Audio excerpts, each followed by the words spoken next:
everybody, and welcome to Guys on Gaffr. This is our second championship episode, recording on Thursday ahead of Game Week 8. Game Week 7 has just finished last night. And as always, I am joined by David, Spencer and Abhishek. How are you guys doing today? Yeah, doing all right. Yeah, good. Excellent. Well, on the agenda today, we'll be going through our teams as usual, looking at how we did in Game Week 7, and then we have a couple of topics to discuss today. We're going to discuss Sheffield United after their good signings that they've made in the last couple of weeks, and they're looking like they're scoring a few more goals at the moment, so we'll discuss any potential assets for them, and then we'll talk about boosts for a bit, and then we will look at our plans ahead of Game Week 8. So yeah, hope you guys enjoy it, and do feel free to drop us any feedback or questions in the future. But let's dive into our team. So the first one is David. How did you get on in Game Week 7? Yeah, I think I did okay. I still got a red arrow though, but an 87 red arrow feels a bit harsh. But it was just like it's not the one. It was like from 86th place to 89th, so basically a gray arrow. So yeah, average. I in my terms, I did quite a big move this week because I'm quite a big fan of a guy playing at Nottingham Forest now, Philip Nicknagel, and I had him since like the start of the season. But last week in Game Week 6, I think, I was watching one of the games. It was Cardiff versus Nottingham Forest, and I was like a bit hopeful at start, but then it just fell apart, and I just saw with my own eyes how bad Nottingham Forest are. So it kind of put me off a bit having Sinclair. He's like one of my favorite players. So what I did was I took out him for Gibbs White and put the vice captain on him, and that went pretty well as he got in the goal and 4 bonus points. I also had Solanke as captain and Mitrovic and stuff like that. So yeah, I think 87 was good without the boost. I saw some people had like 90s and 100s with Park the Bust. So yeah, happy with that. Yeah, that sounds about right. I think it would have been a green arrow if there weren't so many boosts. Yeah, sad day for David, but had to be done. I think had to be done. And another thing, I didn't even know it, but I think one of my players had been injured for 2 weeks without me even noticing because he has no red flags on. Paddy McNair, he's like been injured. Oh right, okay, I didn't know that. So he's been like in my team. I just hoped he got like a clean sheet and stuff, and it's just like 0 points 2 weeks in a row. Yeah, if you do ever need injury news, there is the spreadsheet that Angus does. I think it's at Angus81 on Twitter. So I sometimes forget to check it, but he keeps up with all the press conferences and all the news. Obviously, some things will slip through the net, like the Carvalho injury wasn't mentioned until the team news was released for, I think it's their Game Week 6 game. So you won't get everything from it, but you will get all the information that you get from the press conferences. So do check that out if you haven't already. Yeah. Yeah, perfect. Who's next? It is Abhishek. How did you get on? Okay. Yeah, I got an okay, but still, as David said, I haven't played a boost. So those who haven't played a boost got a red arrow, I guess, if you are scoring below 80 points. So got a 78 points in total. I got clean sheets from Malone, Townsend, and Ethan Laird. So that was nice. Mitrovic was my vice captain. He got me a good haul. 2 goals I think he scored. Lord Swift, as always, ticking along. And not just ticking along. I think that's an understatement. Yeah. Ben Berriton of Blackburn got me a nice point. And I did have a mental breakdown. I transferred in Sorba Thomas and forgot that I have put in captaincy on him. So instead of, I was going to put it on Mitrovic, but I had a mental breakdown and I put it on Sorba Thomas.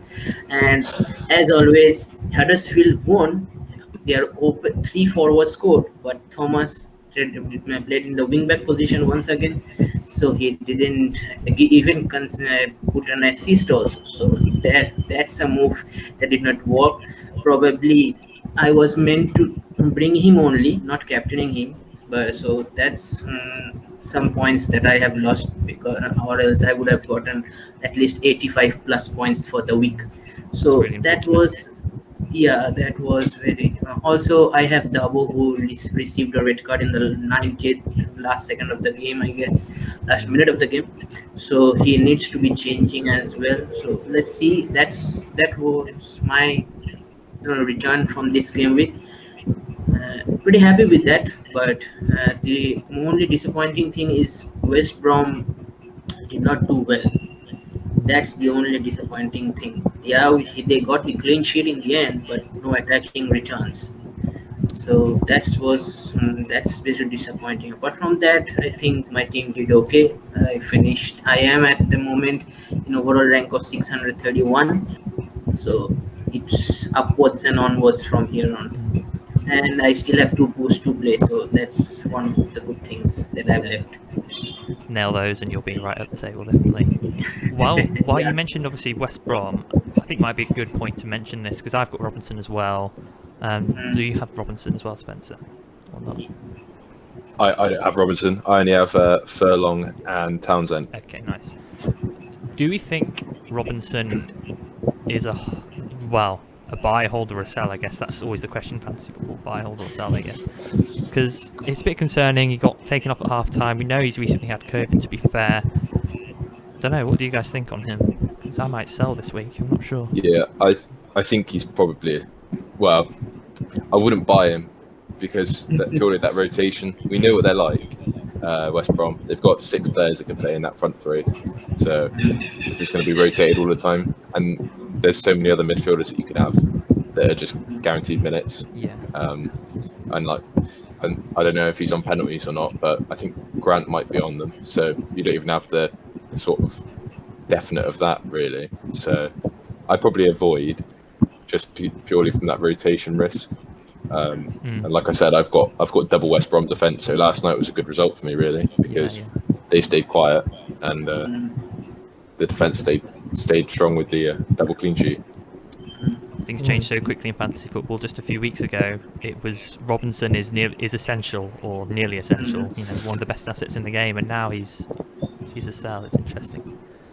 I mean, I personally, I never really fancied any of the West Brom sort of attackers purely just because of that rotation. I think I was kind of there was always that sort of swift out move, but I've just kind of stuck with him, and it's kind of paid off really. Quite lucky in a way. Grant seems like the most nailed and seems to be getting the most minutes, even though he's still very much prone to an early sub as they rotate. But he's not really contributing, is he? Go on, sorry. Didn't he get subbed early this week as well, along with Robinson? Was he at half time as well as Robinson? Yeah, I think it was, wasn't he? Yeah. I think That's true, yeah. the only problem as well with Grant is, say for example you have 2 premium forwards and the other one is a sort of like a rotation one, like a bit of an enabler. I much prefer going Solanke and Mitrovic. I think they're a lot more nailed, and but well, I think Solanke's on penalties, isn't he? So they're both on penalties. Look at last night, Mitrovic. I don't know how well he played, but penalty, bonus points. Yeah, definitely. Pretty solid, isn't he? You know what he's like. Yeah. You'll bang 20 this season easy. 100%. Yeah. Yeah, and also in place of if Robinson, I think Robinson is also a sell at the moment because plainly because of the rotation. We can look at Movat also, the new signing, this new summer signing. He is on the free kicks and the corners as well. So and after Grant, I think missed penalty last game week. Don't quite sure if Grant is still there, penalty taker. They might change. So if Moet, who used to take them, I think, Woodrow takes them for Barnsley when he was in Barnsley. But I think Moet can be given that job if he got the penalty kicks as well. Then that seems like a good option because he is 0.5 cheaper as well from Robinson. I think he's 8.5 or 8.6, and on the free kicks also, and everything comes from him.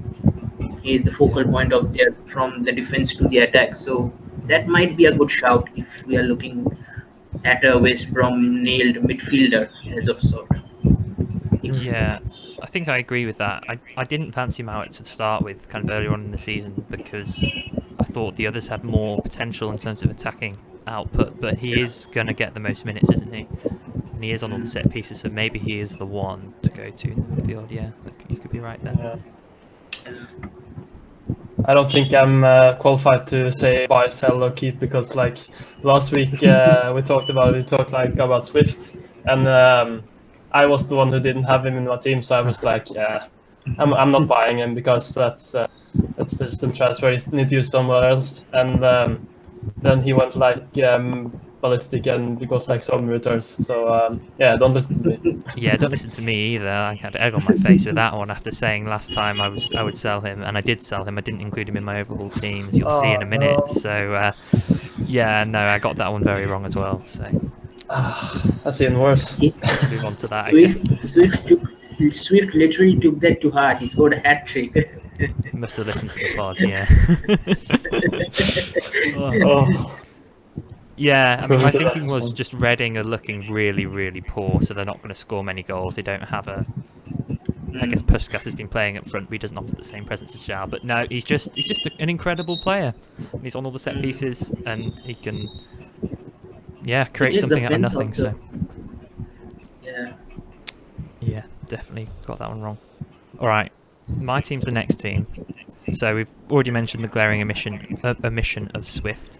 I was actually delighted that Harry Wilson actually matched his points haul last night because he's a bit of a differential at the moment because he's been injured. Not many had him. I included him in my overhaul team thinking I'm going to want him as soon as he's back, and I'll just, if he didn't play at the weekend, which obviously he didn't, I can be covered by my bench, which worked really well. And obviously the main headline is I played part of the bus, which was reasonably successful. Obviously it's a really good game week rank and a really good rank jump up from outside 200 up to 81st, which I'm pleased with. And Malone obviously with the clean sheet and 3 bonus points. Flint got a couple of bonus as well. Yeah. The West Brom boys did really well. Smith getting sent off was obviously a bit of a pain, but still solid returns across the board in the defence. The main thing as well though is thinking about if I'd have captained Mitrovic, which I probably would have done. My captain candidates did really well, and obviously I didn't get those multipliers, but overall it's a net gain and it's a very good score and I'm very happy. I'm really, really happy with Gyökeres, the Coventry striker. I went for him as my cheap forward rather than Thomas. So he'd been taking a lot more shots when I looked into it and went with him, and he's got 2 and 2, so that was really good. Solanke's done well. Robinson I've got, like I said, may well be selling. And then Lumley got a clean sheet as well. So pretty solid. Very, very happy with that. Probably my best game week of the season, actually. So 118 points. But that is all of my boosts used now. So I do expect my rank to go down over the next 8 game weeks until we get the next set, because many people will have 1, maybe 2 left. So yeah, that's where I stand. And finally, we've got Spencer, who had a very, very good week as well. Yeah, so I agonisingly got 99 points with a Flint benching. So no. I deserve that one, I guess. But yeah, Captain John Swift. I kind of just left it on him after it was Peterborough, wasn't it? I just thought no brainer really. I know a few people were kind of saying that it was a bit like, will he carry it on? But the problem is because the game's podcast, for example. But I think with the championship is what you kind of see is some players will go through that sort of hot streak. The games come so quickly. Players just seem to carry it on pretty well. And I think John Swift's kind of in that purple patch at the minute. So I think him, John Swift, obviously Gibbs White as well, I brought in, and he's kind of he's in the same sort of purple patch, like I said, where he's just everything he touches kind of turns into points. So I brought him in for Zinkernagel, which is a needed move out because he was doing nothing. He was rotting on the bench at 8 million. So freed up. Well, he was the same price, I think, which is ridiculous, really, when you think about Gibbs White, what he's done. I think he was at Swansea last season, wasn't he? And he done well, and he even done well for Wolves a few games come the end of the season. So he's shown he is quality. But yeah, nice little returns as well from my defence. So I vice captain Townsend, but I keep changing it from Furlong to Townsend every week on the vice captain, and it seems like the other one gets the bonus points, whichever one I vice captain. Hard to predict, isn't it? Yeah, so I'm better off just leaving it on one of them. I think you're quite unlucky because I think Townsend played left centre back. Oh, really? I think. Yeah, so what I think from highlights I've seen, Townsend normally seems to have the better chances, like putting them in the box. So I thought I'd go with him, but obviously if he's playing left centre back, then that's going to be less likely. But yeah, again, my forward line did pretty well. Weimann could have had a few goals, to be fair. He always has those sort of like 2 or 3 half chances, which he just blasts. And there was a block shot from just inside the box from one of the Luton Town defenders, and there was another one as well, kind of bounced up to him, and he just blasted it, and it just went miles over. But if he'd have got it on target, the speed it was going at would have been an absolute rocket. But yeah, I'm pretty happy with the way my team's set up at the minute. I'm at overall rank 31 at the minute, so Flying. I've still got one 31 or 32, I think, overall rank. So with one boost left, there's definitely a possibility of jumping up a bit higher. But I know that a lot of people have part of the bus or away days left. I think I've got Jeepers keepers that I'm going to use. So just got to see how it pans out. But I'm pretty happy with where I am at the minute. Doing really well there, Spencer. That's great. Great to see. Yeah. Fantastic. Right, let's then go on to talking about Sheffield United then, because obviously since we last recorded, they have signed some good players. They have won 6-2 against Peterborough, having not looked like scoring in the opening weeks of the season, and they have drawn 2-2 with Preston. I think it's probably fair to say we wouldn't be looking at their defensive options at the moment given their prices, but let's put up their prices and their points totals on the screen. So do you think it is time to move towards any Sheffield United options? I think there's certainly one very obvious one, but are there any other options that are catching your eye at the moment? I don't mind starting. So I've got Baldock and Gibbs White at the minute. I think Gibbs White is kind of the hot property at the minute. I think everyone's kind of looking at him. Seems to be safe from rotation at the minute. I know Jukanovic did say about rotation in that Sheffield United midfield, but he seems to be okay. And the way he's playing at the minute, I think he's undroppable, really. Baldock he's been in my team since game week 1, and I just kind of thought, Sheffield United, they're going to get a clean sheet soon, and it never seems to come around. So it's a bit of a pain in the Sheffield United defenders. They don't really seem to create much going forward, but and they concede quite a bit as well. So yeah, I'd probably avoid Sheffield United defence and go for 1 or 2 of the midfield or attack if you're going to load up on them. What about Norrington Davis? Because he is obviously 5 million. He's a lot cheaper, and I think he's played the last. I feel like he's played most of the games. He's definitely played the last few. Left back. I guess it's a question of when Ender Stevens comes back. Yeah, that's the only problem. It's like any moment could be any game could be his last game before he makes way for Stevens. I'm guessing, yeah.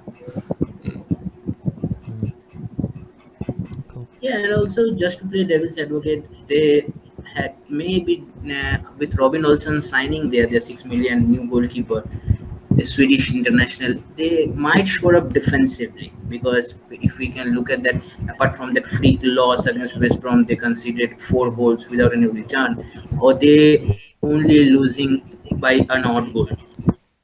Yeah. Against Birmingham lost the odd goal, I think.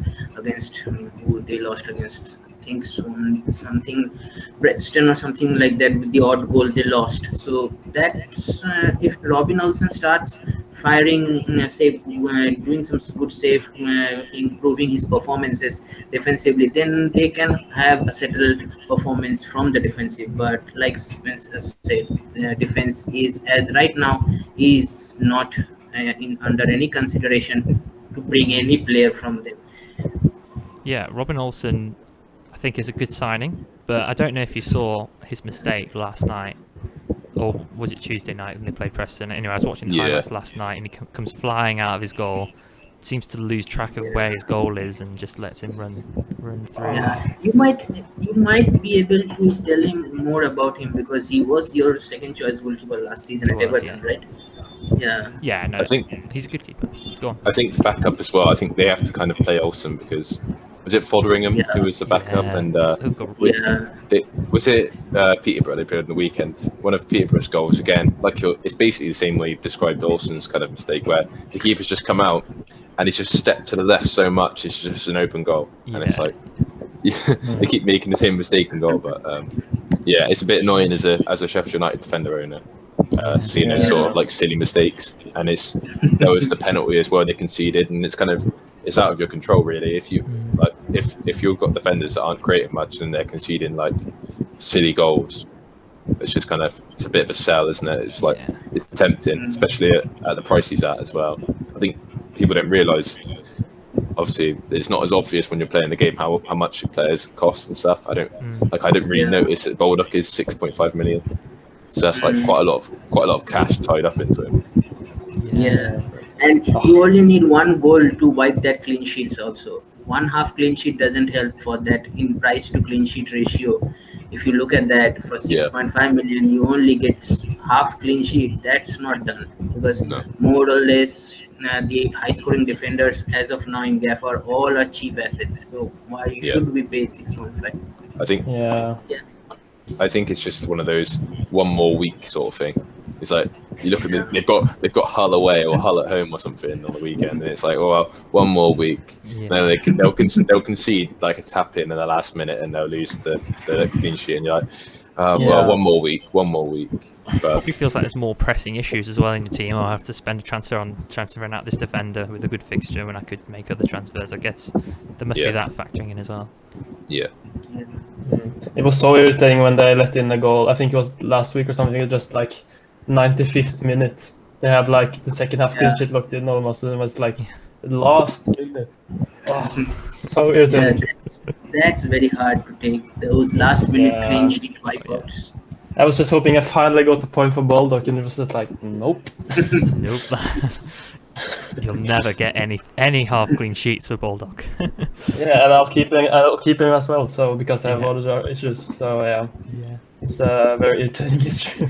Mind you, I think such a late clean sheet wipeout isn't as irritating as in FPL because it's probably one of the things I hate the most in FPL is when you have, especially if you've got like two defenders from the same team and they concede in injury time. It's happened to be multiple times, and it's just the worst. It's just the worst. From Sheffield United, if we are to bring anyone, maybe those as Spencer mentioned, Gibbs White is another one. Is the number one pick as of now.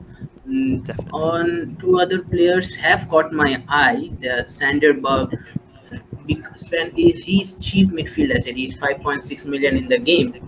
The interesting thing is that out of all the 7 games they played, he has the most performance bonus. So if he probably I think in out of the 7 games he has scored 10 performance bonuses. So if he scores a return or kept a clean sheet, he is a midfield player, so he will get a clean sheet. If Sheffield United by hook or crook kept a clean sheet till the 90th minute, or like full time whistle comes, then he will get that midfield clean sheet points. But that's far from over. But if he scored last week, he scored this week, so probably 1 goal he has scored. So if he sticks along, if he scores that goal along with those performance bonus, he can be a nice shout. And also John Fleck, because as I was seeing just before we started recording, I was seeing a stat that in the last 2 games, John Fleck was their most influential midfielder. He has taken the most shots, he has taken the most touches in the penalty box, all that thing. But he is along the price of Gibbs White, so it makes sense going through Gibbs White because Gibbs White is 8 million and Fleck is 8.1 million. So it makes sense to go with Gibbs White than Fleck. So apart from Gibbs White, you can look at those 2 options as well. And their recent signing also Ndai, who is also same price of Sanderberg, I think 5.6 million. Yeah, he started with a bang, 2 goals he scored, but he didn't score in last game week. So these three options, apart from Morgan Gibbs White, seems like ones to watch out from Sheffield United if we are looking to see getting full points, getting attacking returns or getting points from Sheffield United at all, apart from the defensive. Apart from any defensive players, we are not going there. So we can look at these 4 players as of now. Yeah, I think Yeah. just on a go on, David. I was thinking about the same players actually because, yeah, one thing is finally a player I can pronounce, Sanderberg. Yes, get in Norwegian. But yeah, he's cheap. And but one note on him, I'm not sure why he didn't start, but he only got 29 minutes this week. So if he's a starter, yes, that's an option. I'm sure. And also, one thing I was wondering about though is like I'm looking at the midfield site on Gaffr now, and I'm seeing Conor Horian. Is that like 2 points? Is he like injured or something, or is he close to going back? Because he's a all-right player, right? Yeah, that's a good question. I don't actually know. Has he been on the bench? Yeah, he came on. He came on for the last 10 minutes last night. On Tuesday. Sorry. I think he had an injury, or might have been due to an international break. But yeah, he's back in the squad now, and he played the last 10 minutes. Nice. He's the most expensive asset in terms of midfield players. 8.5 million. That's money you get for Robinson, like Sir Robinson or Mawat, or so upwards of 8.5 million. Until and unless Horan starts impacting the way he impacted for Swansea last season, I think he may be a avoid at the moment, or do we think no, he can? If he comes back straight into the team, he's a definite shoe-in. Do we think like that? I think he's an avoid. I think Fleck and Norwood, they're kind of the two main men out there. They're the engine room. I think he might get the occasional game, but it's not for that price. It's not worth having that rotation risk. Same again, like I said about Callum Robinson. Yeah, I agree. If you're putting that much money and you want someone that's playing 90 minutes and is on at least some sort of set piece, or has an attacking threat from midfield. Yeah. Just on an DA, or however you say it. Is it Njai? How do you Just say it? enjoy his game. Yeah, Njai. Nice. Enjoy his game. For people who are watching on YouTube, or rather, actually, for people who are listening on audio, what I've just done is I've brought up his heat maps from the last 2 games. He started the last 2. He got 2 goals and an assist against Peterborough. And he looks like he's been quite heavily involved, particularly if you look in this Preston game as well. I feel like he could be one to look out for. His stats he hasn't got a very good rating. He's only got 6.4 from the Preston game, and I didn't notice him that much in the highlights when I was watching last night. But he's 5.6. He could be an option potentially. I think he's one to have on your watch list. His stats are not bad, and his heat maps are quite promising. Yeah, like I said, didn't see much of him on the highlights, but he could be quite good. I think he came off after 70 minutes. He did, yeah. So I think he is a rotation risk as well. He's only like 16. He's like one of those like young wonder kids coming through. He's 21. Oh, is he 21? Yeah. I thought he was a lot younger than that. I remember watching the highlights. He looks like a little boy. It's definitely worth also checking out the highlights of Sheffield United when he won 6-2 on the weekend. I particularly like when he scores a header, falls backwards, and then gets cramp, and his celebration is just him on the floor like clapping like that, like his leg up in the air. Oh. Speaking of that game though, any interest in the strikers for Sheffield? Because I'm looking at stats for the 6-2 game now, and Billy Sharp got 3 assists. Yeah. Just dropping it out there. Yeah. Sheffield United forwards are an avoid for me. They are very high priced. All of them are upwards of 8.1. Only guy who is less is Musa, and he is injured even. Yeah. So that's. I had my Goldrick for the start of the season. He was a disaster. Yeah. Yeah. I'd say. which game it was. Sheffield United forwards is an avoid for me. I think I agree. I think I'd avoid Sharp. He could actually start returning now. They're just scoring more goals. But when you compare him to the other forward options that we have in the game, he's probably not worth it. No. Yeah. Could be out of the team any time as well in terms of rotations. Brewster really hasn't kick-started his career. Obviously, I think we all thought when he moved to Sheffield United, we all had him thought about bringing him into our FPL teams. We thought he might, kick-start his career with game time, but he's not really done it, has he? No. No, and also Sheffield United, they have host of strikers. They have 5 strikers in their squad, but the conversion rate of goals is very low. 13% of their conversion rate comes to the scores goals. So 13%, that's pretty much low for their forward prices, who are 8.1. McBurney is 9.4. Another player who we thought after signing from Swansea, he could be an option for FPL also, but Chris Wilder's side had a different way of playing. It makes their defenders pretty strong because they play the wing back formations. But I don't know about this new coach's formation as of now. It's been the last couple of games it's been 4-2-3-1. He's kind of moved away from the 2 up top, which obviously wasn't working at the start of the season. Yeah. And he's been playing. We played Freeman one side, Gibbs White on the other, and Jai in the middle. I think that's what we're going to see. I think we're going to see just one striker up top, and then because we were saying, lots of people were saying, a few weeks ago that they were crying out for a winger, and Gibbs White is that of sorts. So I think they need that creativity and having, there's no point playing 3 strikers if you can't create any chances for them. Yeah. So Yeah. Any other comments on Sheffield United then? Only thing is I think they signed a new Algerian midfielder.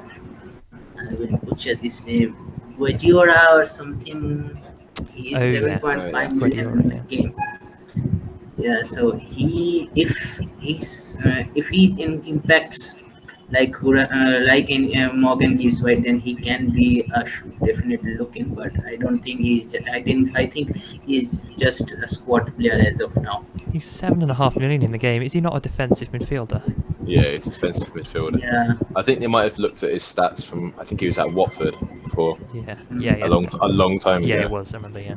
So his stats might have been good then. But I don't think he's going to be up to that now. I think he's kind of like that sort of. They had Jack Rodwell for a while, didn't they? He's that sort of replacement there, isn't he? That sort of squad player. Avoid. Yeah, avoid. Yeah, big avoid.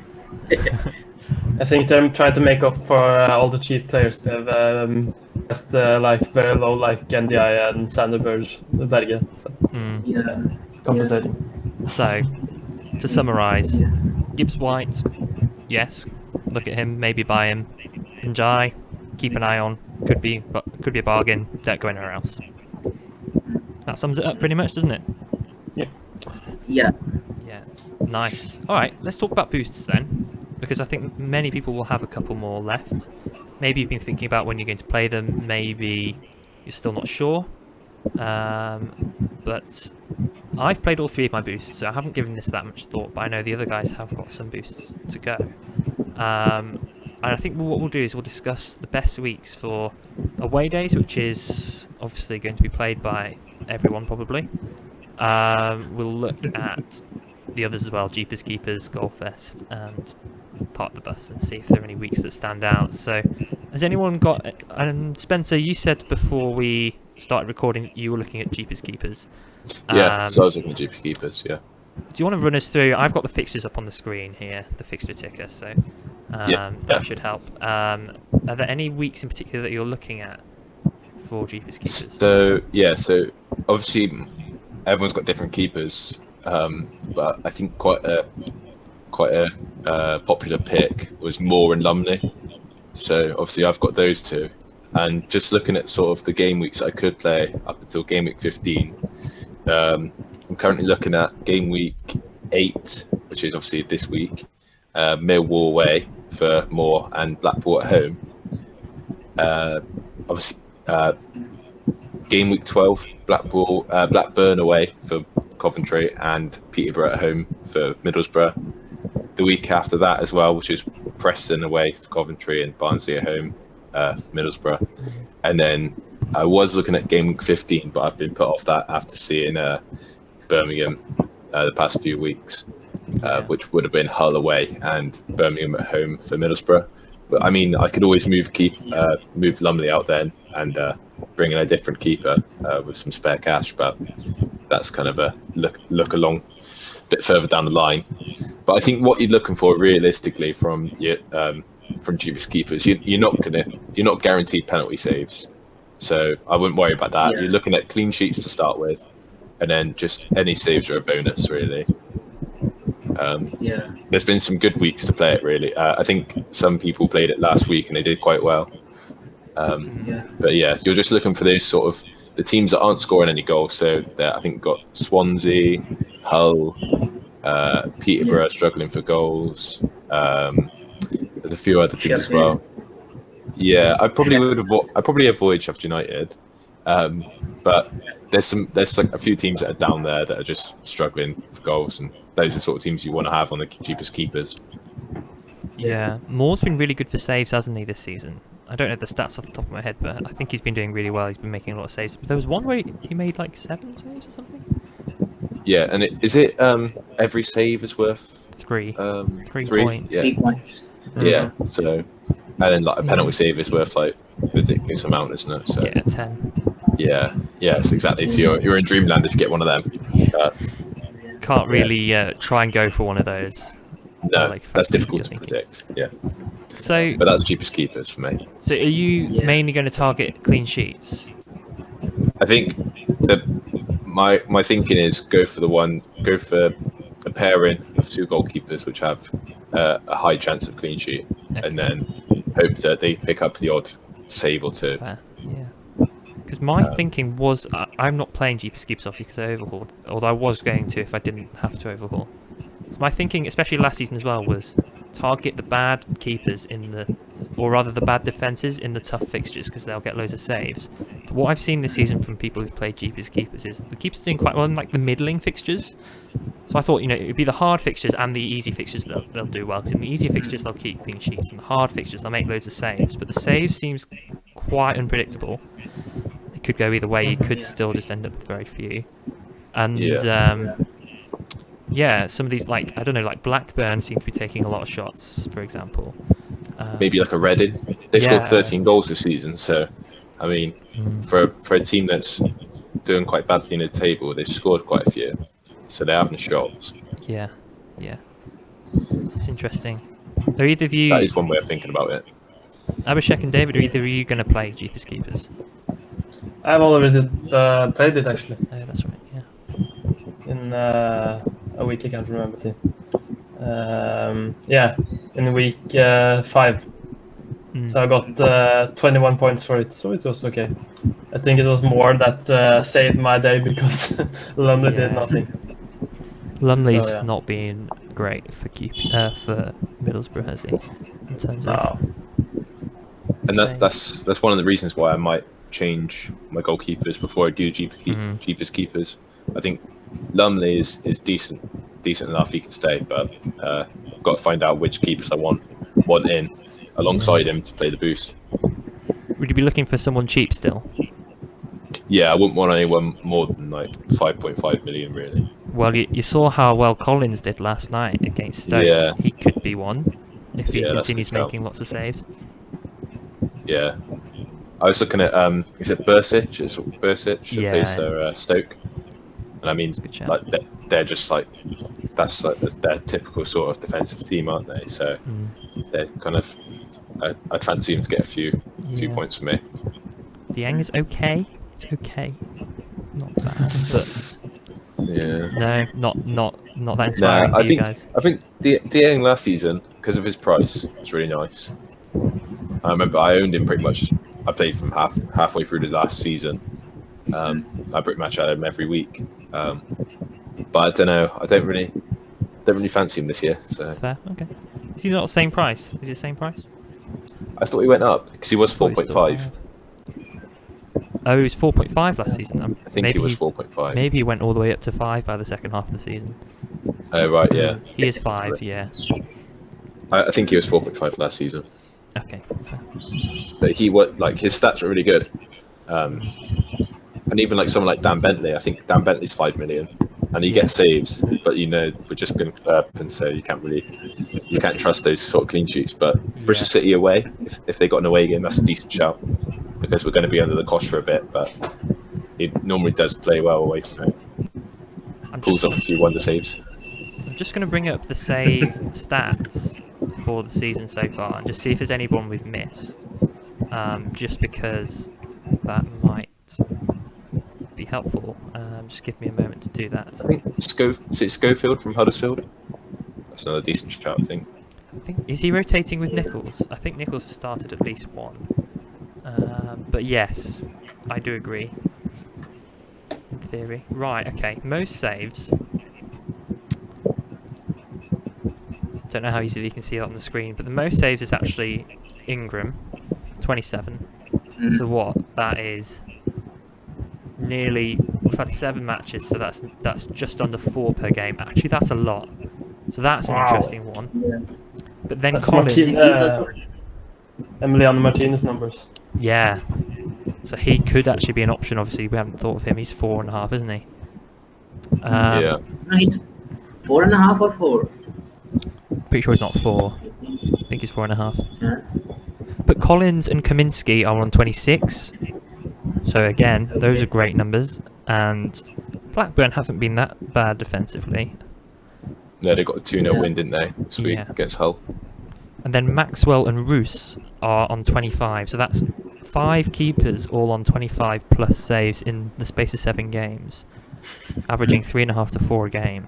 So actually that's we haven't mentioned most of those keepers.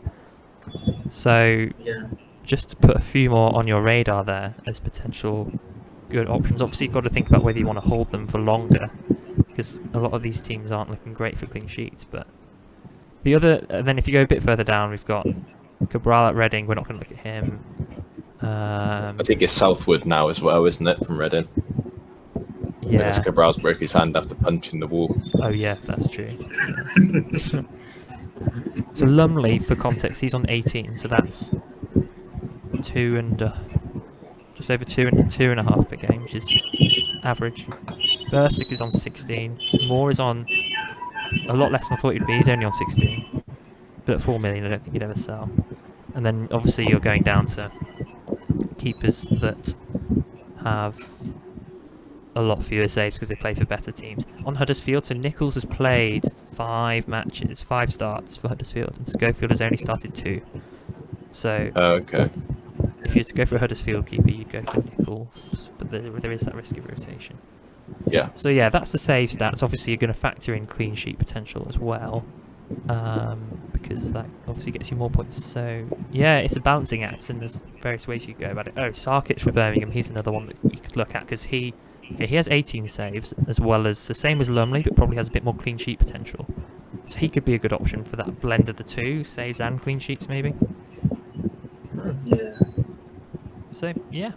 That's actually a nice idea, because Birmingham has a nice run of games starting this weekend. They have Peterborough in the midweek, they have Preston, so that might actually be a good shout for a cheaper keeper if we are playing in 8 or 9, which there is a clean sheet potential, especially in 8 against Peterborough. Preston seems to have done a few teams around, because we all thought that Preston can't score a goal, They seem to have popped up with crucial goals at crucial junctures and matches. Yeah. We can't say about that Preston anymore, but probably against West Bromwich Albion they will get beaten. So that might be. Yeah. Sarkic is a keeper you would hold long term as well if you brought him in for like Lumley or something. Yeah. So I quite like that. He's probably what I'd do if I was playing it. I'd probably be tempted to go to. Yeah. Okay, let's move on from cheapest keepers as time is ticking on. Should we say away days? Let's do away days. Who's not played their away days yet? I haven't, and I'm going to do it. This week? So I also haven't played away days. not this week. I'm looking at Game Week 11. Okay. Talk us through why Game Week 11. Yeah, I looked at the fixtures from like now until I think it's 15 that will boost lock in. And the problem is there's no weeks that are like super ideal where all the big teams are playing away. It's always like one team that's playing at home when the other teams are playing away. But I think 11 was the week where the most of the teams were having okay fixtures away. So yeah, it was like Bournemouth are playing home, but Fulham are playing away at Coventry, and Reading are away at Cardiff, Sheffield United again at Bournemouth, and West Brom away at Stoke. So it's I think that's a good week to do it. Yeah, it's interesting. That's the one week where both West Brom and Fulham play away. Obviously, we've gone a bit cold on West Brom assets, or particularly attacking assets, but we found, or at least I found when I played my away days, that playing it in a week where Fulham are at home is very risky, because I sold Mitrovic and he got double-digit returns against Stoke, who I thought would be a tough opponent. So I think you do want to be having Fulham away from home. Yeah, and it's not often, at least in the coming fixtures, that Fulham and West Brom are at the same like away and home thing. They're always like run, so it's it goes tough back to out of get sync again, doesn't it, in game week 12? Yeah, I think they're either game week 13. Yeah. Then Fulham have 2 home games in a row, 12 and 13, and then they're back out of sync with each other, West Brom and Fulham. Yeah. So those are the teams you want from if you want lots of goals. But we have seen that again the budget options are coming up with all the returns. So maybe if you find like some hidden gems that also are playing away, they could make it even better. So Huddersfield, for example, are playing Luton at home away. Yeah. So there's Thomas again. So if you have him, you might as well keep him for that week if you're going to play away days, I think. Yeah. Any other weeks that stand out to anyone? If we are playing, as we talked about away days and cheaper keepers, if we are playing Goldfest, then I think if we are having the likes of Buriton and Mitrovic, then I think 15 can, if we 12 can be a nice option for that, because West Brom are playing, although Birmingham, but Birmingham we saw last night against Fulham, they didn't have that much of potential with those attacking talents there. So if West Brom can get their act together, then they face Birmingham in 12. Then for Fulham, it's QPR. Then it's Blackburn against Coventry. I know Coventry is well, but we can certainly expect a good fight against them. And Bournemouth faces Bristol, so that might be a good week to play Goalfest as of now, because apart from those weeks, each and every players that we have that are returning for us has tough fixtures in rest of the weeks.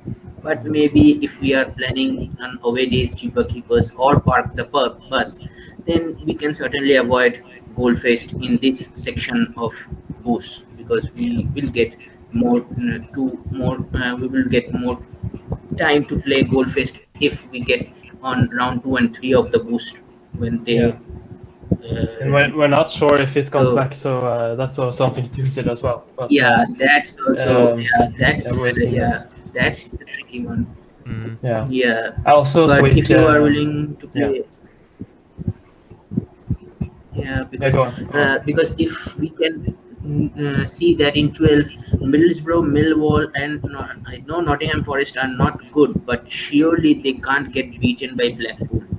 So and Preston Preston faces Derby. But against, if Forester gets beaten against Blackpool, then I don't know what they are going on. What the hell is going on there? So that's a nice 3 matches that if we look to go, because from Middlesbrough, the Norwich lad that has been signed from loan. He seems to be on the form. I think it's Onel Hernandez, I guess. Yeah, that's it. Yeah. Yeah, he seems like a good option. And Millwall, Jed Wallace and Malone against Luton, he can be a nice option. And Forest, if we're playing Goldfest, then who they have? I, I can't say Graben because he plays there, but he doesn't do anything. Maybe Zinkernagel can be an option, or Blackpool, he can do some Don't magic say there. that, Abhishek. He'll be back in David's team next week. Yeah, careful. First win under the new manager, will be straight back in. Oh no, yeah. I will have a big decision coming then. Yeah. I was also looking at another week for Goldfest actually because you didn't mention 14. I think that's also a very good week. Because Bournemouth are playing Huddersfield and Fulham are playing Nottingham Forest away. Yeah, And Sheffield are against who's it? Barnsley, yeah.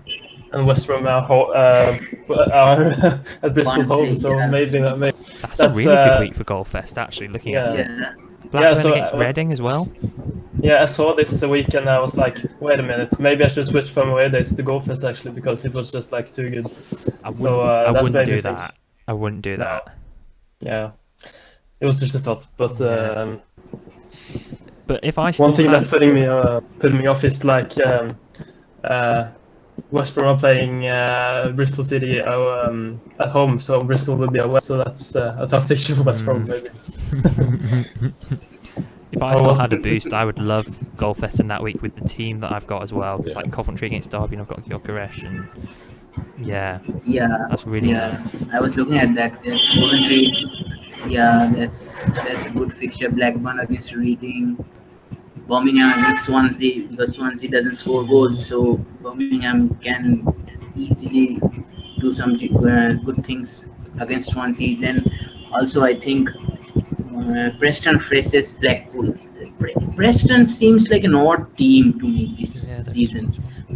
Every time I say Preston, they will not do anything, or we discuss among ourselves that Preston will not do anything, they seem to spring a surprise to us. So that's one team to look out for because they have a nice run of fixture from 12. They face Derby, Coventry, Blackpool, and Luton till 15.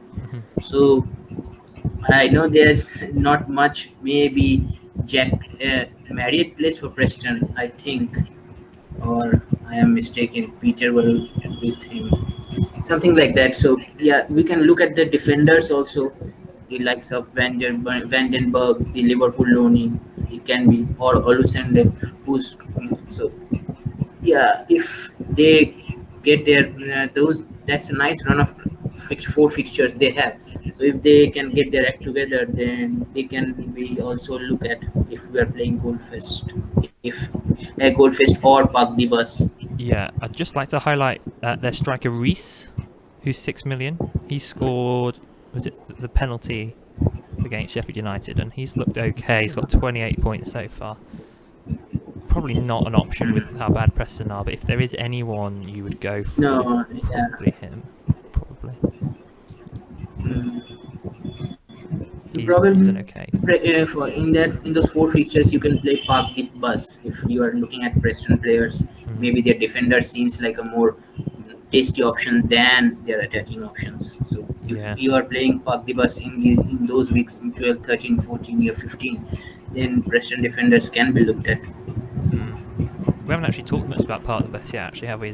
I'm just trying to see if there are any other weeks, good weeks for Park the Bus. I mean, basically, yeah, everyone has played Park the Bus, I guess. Probably, that's why, because everywhere in the community, I have seen Park the Bus play. Park the Bus played. Last week was major. Everyone seems in our vicinity played the Park the Bus, I guess. Yeah.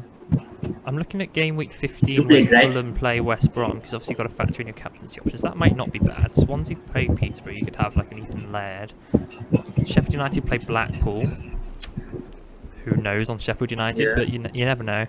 Birmingham against Middlesbrough, that could be quite a low scoring game. Millwall against Huddersfield. Huddersfield have looked good from a goal scoring standpoint, but Malone might be okay.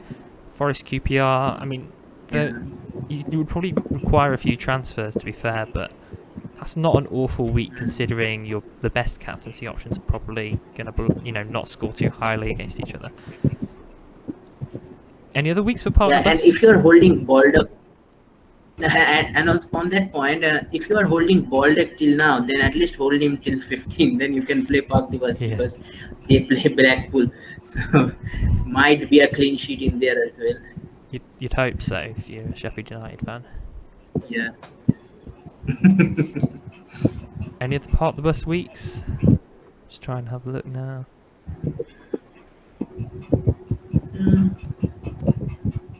I think 14's okay. I think we've mentioned that, haven't we? But Yeah. again, West Brom against Bristol Yeah. City.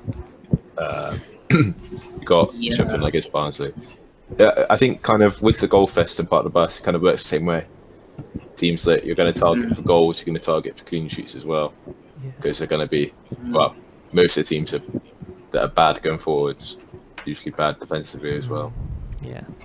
So Yeah. This coming week's actually alright for part of the bus. Birmingham against Peterborough, West Brom against Preston, Sheffield United against Hull, Stoke against Derby, although obviously a lot of us will have had Middlesbrough Smith. against Blackpool.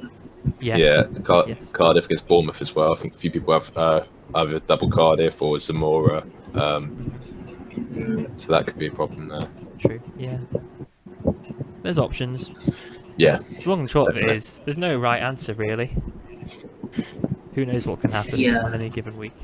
yeah. So you've got to take that risk, and I guess that's the thing with the boosts. I think I saw a few people mention about the boost, saying obviously they kind of take away the captain edge, but that's what makes the game so fun. I think if it was everyone's Yeah. captains were still on and you had the boost as well, the scores would just be a bit mental. Yeah. I think it kind of evens it out a bit, Yeah. and it gives them sort of the boost more of a risk Yeah, more to think compared about. to just having, you can have your captain, but you can play the boost as well. Kind of, there's no risk really involved. There's no sort of planning either. You can kind of just play it when you want. So it does kind of reward people who are looking at the game a bit more and checking fixtures, results, who's playing, who's not. Completely agree. Yeah. Right. Let's. I also think it also makes it, Go on, Abhishek.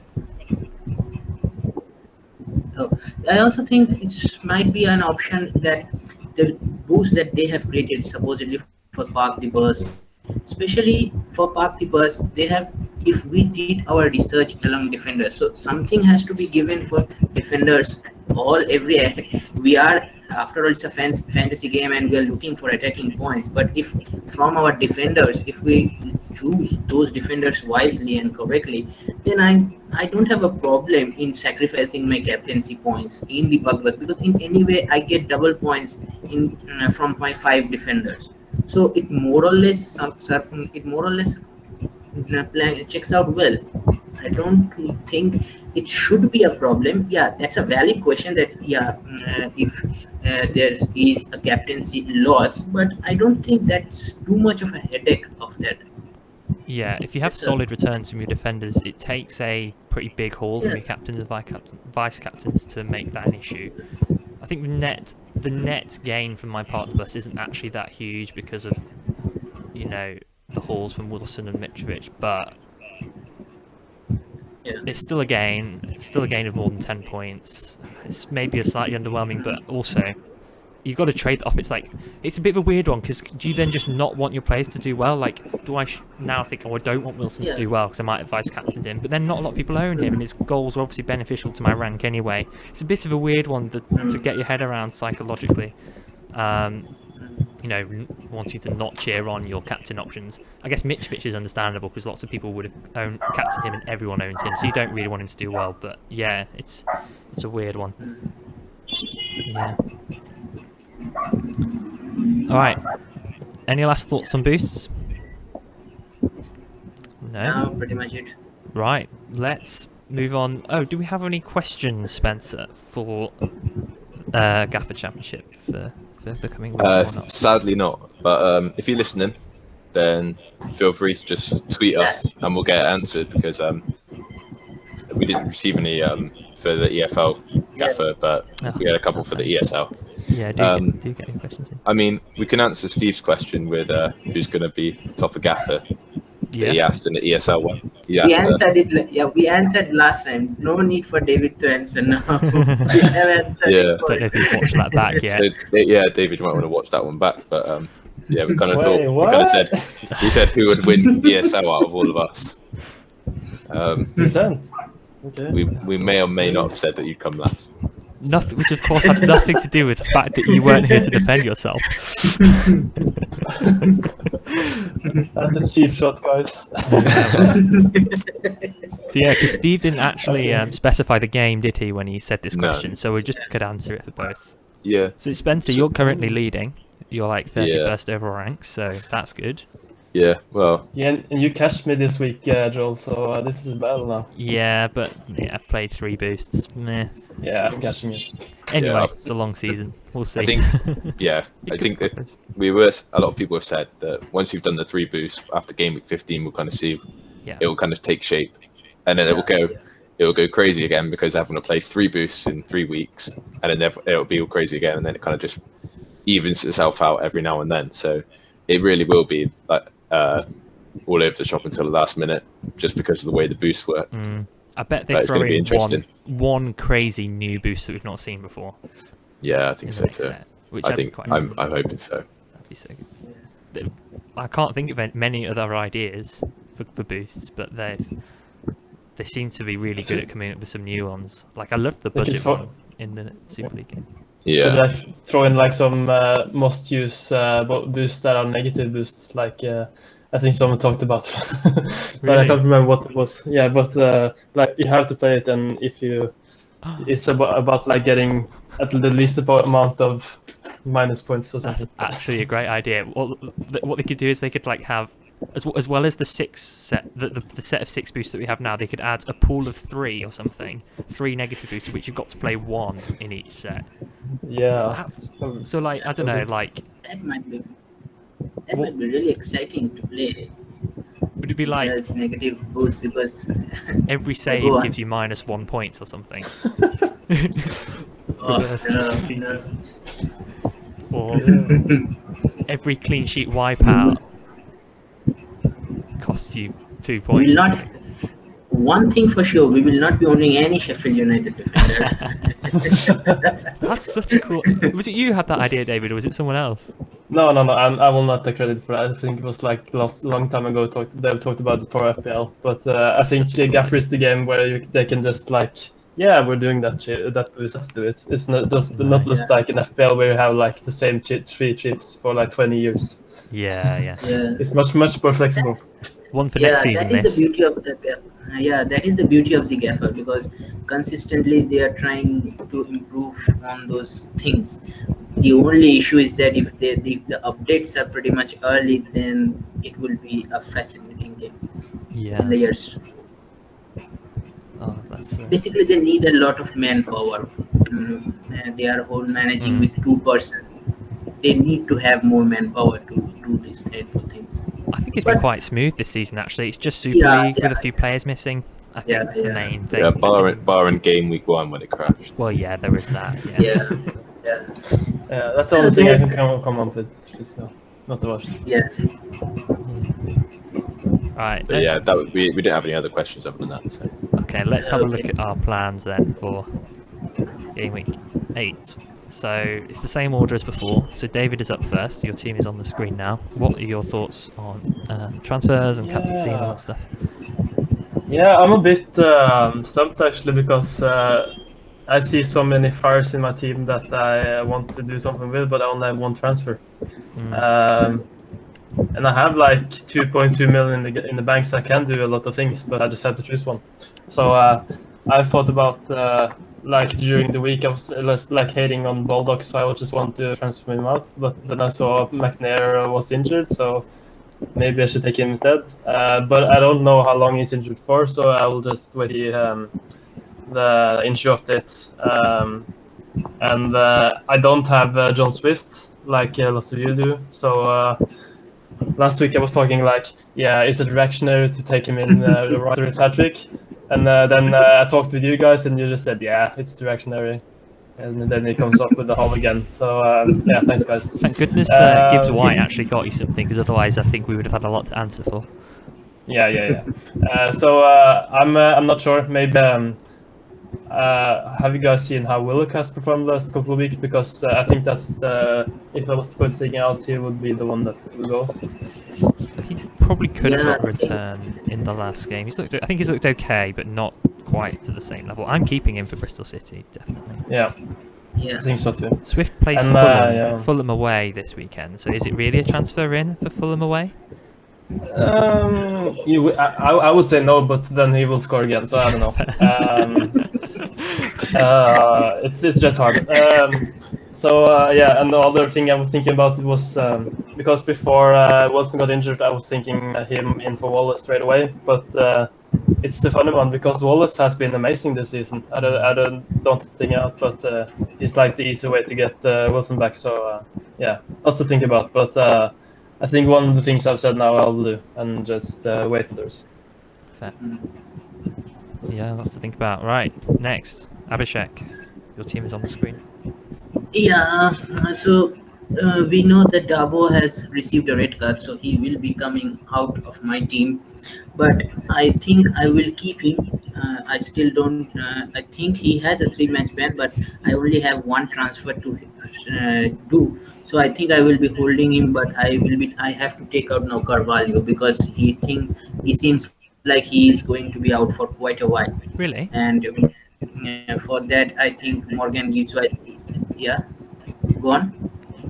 I haven't seen like press conferences, but I saw Angus commented on someone's post the last 2-3 days saying that he might be back for the weekend, and if not, he should be back for the game after.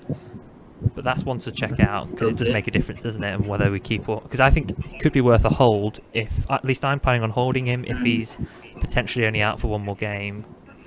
But if he is out for quite a long time, then yeah, maybe a sell. I don't know. I might be wrong on that, but that's just one to check out, I think. Yeah. Thing is that if I want to hold Robinson for a few days, few weeks, if I do that, if I have to hold Carvalho, then I need to take out Robinson because I'm not taking out Chong because they have a nice run of fixtures. Willock also has. Maybe we can say that I can take out Willock for someone else because I have quite a few amount of money in my bank. So maybe Willock or Carvalho to Morgan Gibbs White because he seems like an essential right now. So that will be my move as of now. But I am also thinking about playing cheaper keepers in game week 9. So with your stats about Ingram, that saves me a transfer. Because I was looking to get in a goalkeeper this week, so just to make it possible for the other week another goalkeeper transfer because I'm not keeping DA. Yeah, I need to get rid of him. So if the stats from Ingram seems positive, so I will be holding him. That will be one of my cheaper goalkeeper, and I need to take someone like Lumley or in game week ahead of game week 9. So yeah, that will be my move. It will be either Willock or Carvalho if I get the ample amount of how long he is out. Then he will those two for Morgan Gibbs White as of now will be coming out. Morgan Gibbs White will be coming in, and out of those two, anyone will be going out. And speaking of captaincy, you can't look forward. You can't look ahead other than Mitrovic as of now. Because he's facing Reading are shipping in goals left, right, and center. So I will be captaining Mitrovic, probably vice captaining Brereton, and emergency captain probably I will stick it on Thomas.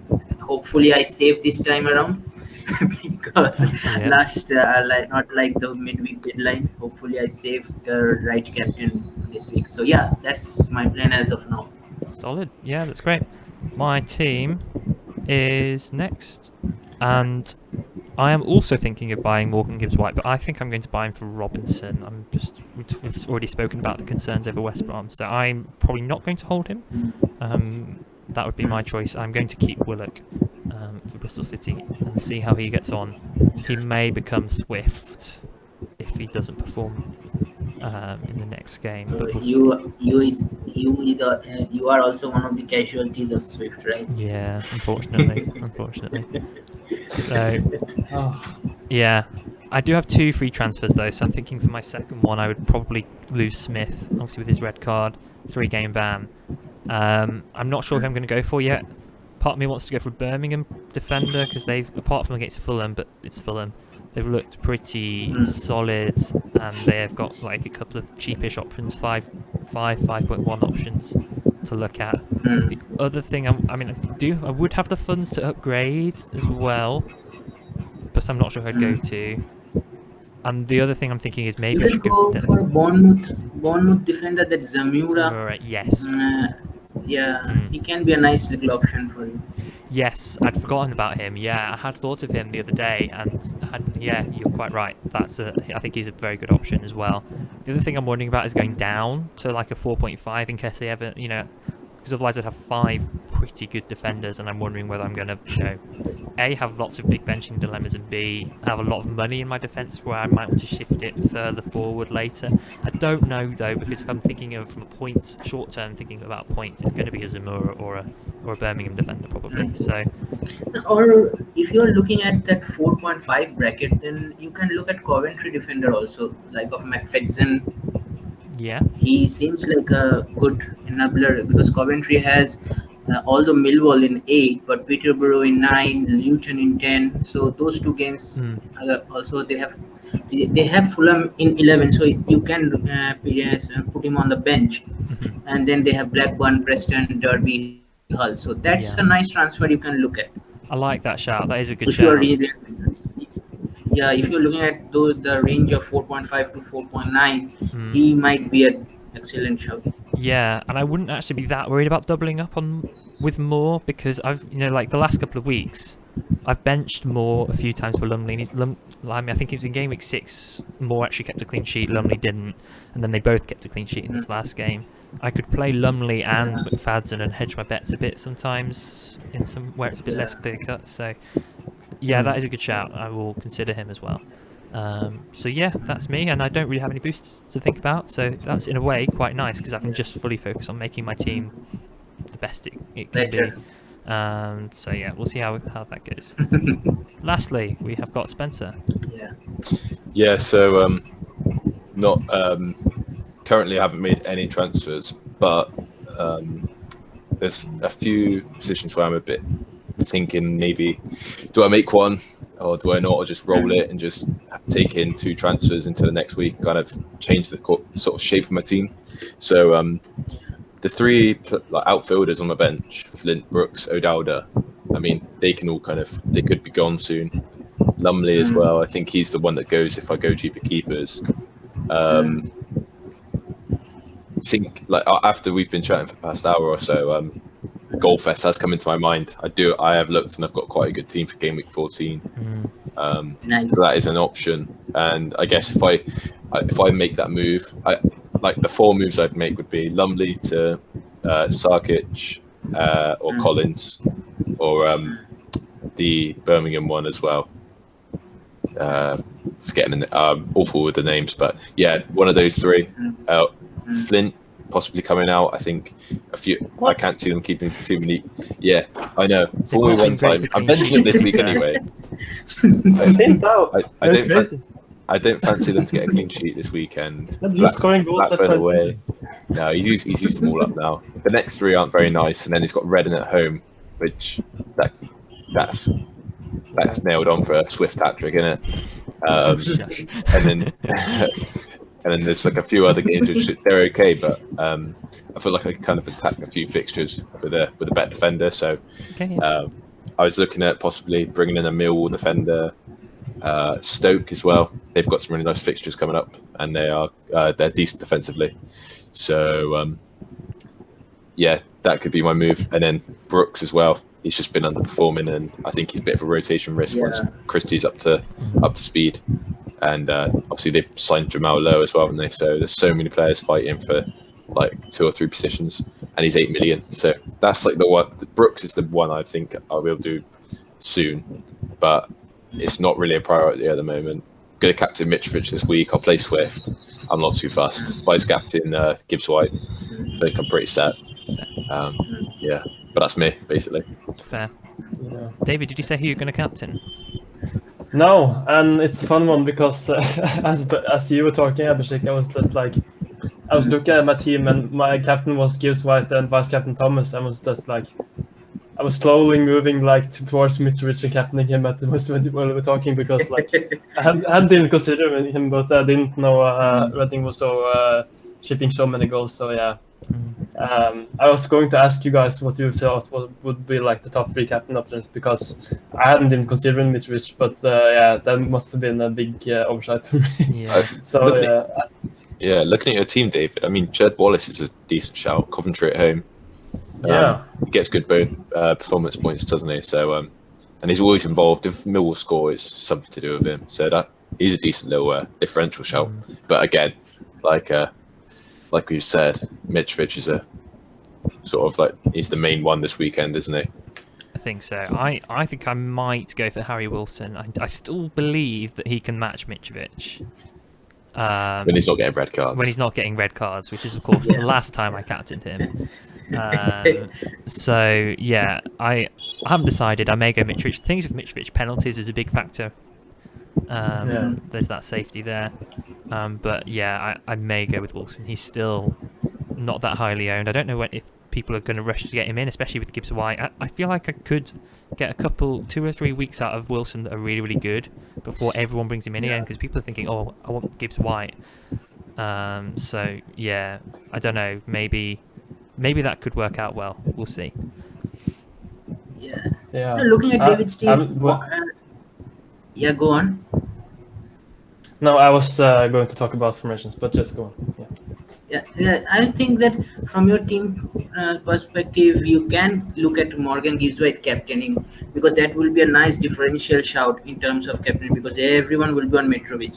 And yeah, if you can get those vice captain points, yeah, granted that's not captaincy points, but vice captaincy, it will be, you can switch it around. And who knows, with the kind of form Morgan Gibbs White is in, and possibly the attacking, as Sheffield United fans say that they need a winger, those from that right hand side, those attacks coming in, I can see him scoring lots of goals. So you can go if you are not going with the community pick of Mitrovic.